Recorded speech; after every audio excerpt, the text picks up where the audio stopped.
We thank you for being with us today and invite you to subscribe to the channel.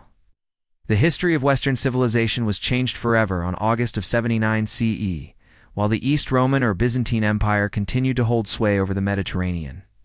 The western half of the empire suffered a catastrophe which would decimate its population and devastate its economy. When Vesuvius blew its top, it created a massive eruption of ash and pumice which covered a substantial portion of Italy. Like Pompeii, Herculaneum was built around a central insula, or neighborhood unit. This preserved the town remarkably well. Because it was underwater for centuries, it prevented looting. It also kept oxygen and pollutants out, which slowed the natural decomposition process.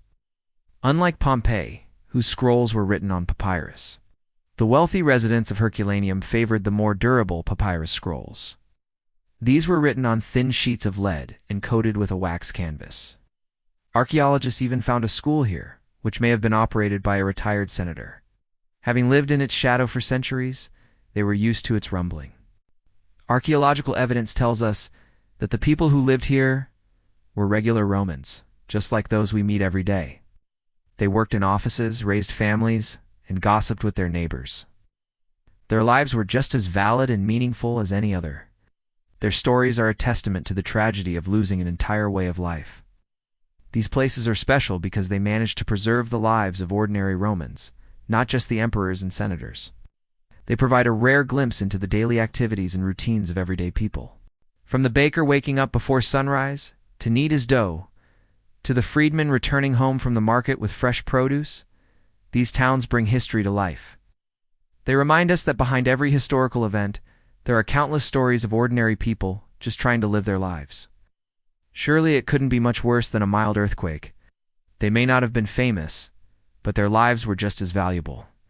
Let us know what you think in the comments below and be sure to subscribe for more videos like this.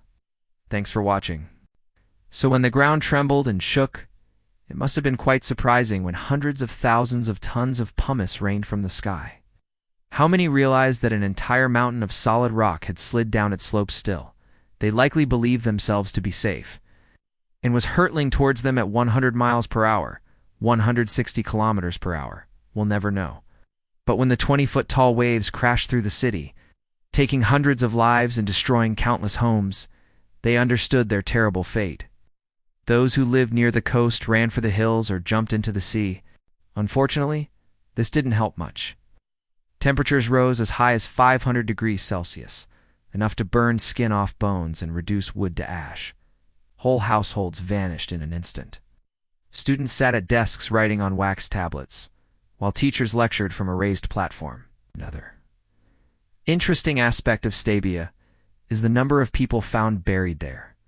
Unlike the planned evacuations that occurred in Pompeii, the majority of people who died in Stabia died suddenly and unexpectedly. This is because the first wave of the eruption was so quick and violent that it didn't allow people enough time to escape. This is evident in the mass grave sites found throughout the city, which contained victims of all social classes. There were even mass graves within the thermal baths. Researchers believe that people may have been trying to flee when the second pyroclastic wave struck, killing them where they stood. A third pyroclastic wave then returned, sweeping through the city and burying everything in sight. While papyrus scrolls were commonly stored rolled up, scrolls like these were folded and tied up. To learn more about them, be sure to check out our episode on deciphering the Herculaneum scrolls. Sadly, due to the amount of minerals in the volcanic ash, the scrolls are extremely brittle and prone to breaking, making them difficult to read.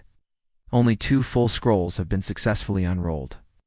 Unlike Pompeii, whose roofs collapsed when pumice rained down from the sky, Herculaneum was kept sealed, preserving objects both inside and outside of the city. A number of elite Romans built luxurious villas there because of the abundance of thermal baths, which were believed to cure certain illnesses. While some researchers suggest that Stabia might have been a suburb of Naples, it may have been its own separate town. We know that Stabia had its own municipal government and distinct cultural identity. Citizens even celebrated their own patron festival. Much of what we know comes from a collection of buildings known as the Villa San Marco, the largest of which was excavated in the early 20th century. It's believed that these multiple structures may have formed a complex of artisan workshops where items could be produced and sold in Pompeii. Even though this is a very fortunate circumstance for archaeology, it also made rescue operations far more difficult. Between 1709 and 1711, excavators struggled to dig through the stubborn mud, even going so far as to build a series of tunnels. After this initial effort, the site was abandoned until the early 19th century, when renewed interest sparked new excavations. Today, about half of Herculaneum has been excavated, and it remains the best-preserved Roman town from this period. Instead of a forum, though, its center was a bathhouse complex which contained the town's primary shrine to the imperial family. These paintings are brighter and more vibrant because they were applied directly onto the wet plaster. Over time, they've resisted erosion far better than the frescoes found in Pompeii. Herculaneum also suffered its share of fires long before the eruption, which helped preserve organic matter such as wood and textiles. The interiors of many Herculanean houses show damage from fire, such as charring and scorch marks. Even the human bodies were affected. Skeletons have been found with burned flesh still clinging to their bones. This is important because it helps us understand what happened to the residents after the eruption. Many seem to have perished in their own homes after sheltering there following the initial earthquake.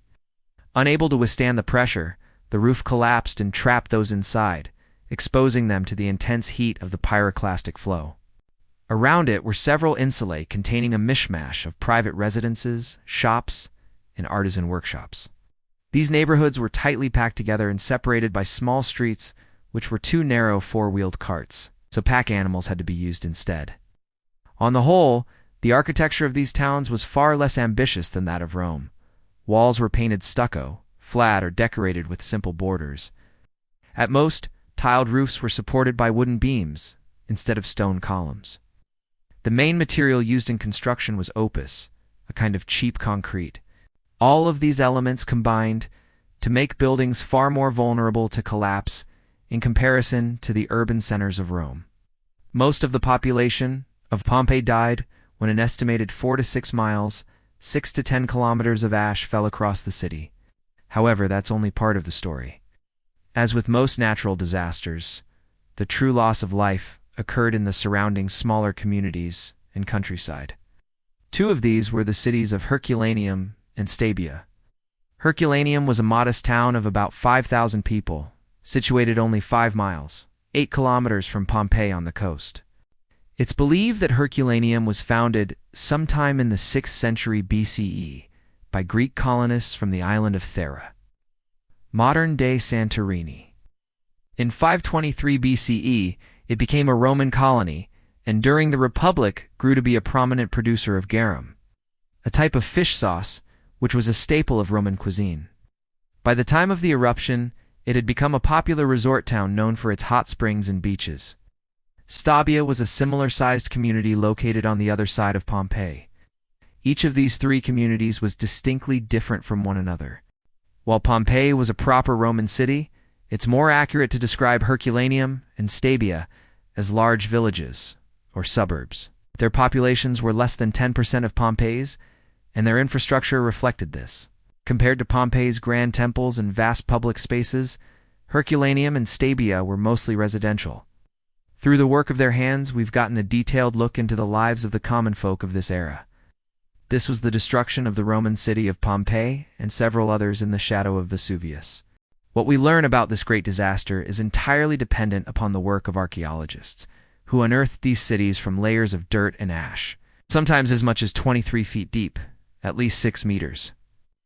And what we found there is both interesting and a little sad. Today, let us explore the archaeological evidence for the way of life of ordinary Romans in Pompeii and its suburbs.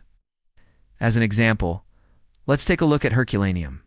What makes Herculaneum so unique archaeologically speaking is that it was buried under a thick layer of volcanic mud, which hardened into a cement-like substance known as debris avalanches.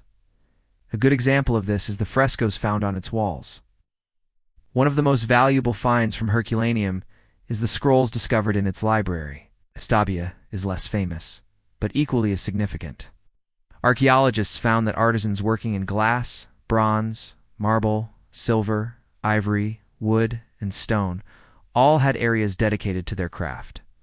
For the people of these communities, Vesuvius was a constant yet distant threat. While these towns are best known for the grandeur of their sister city Pompeii, they deserve our attention on their own merits. So the next time you hear about the eruption of Vesuvius, remember the people of Herculaneum and Stabia.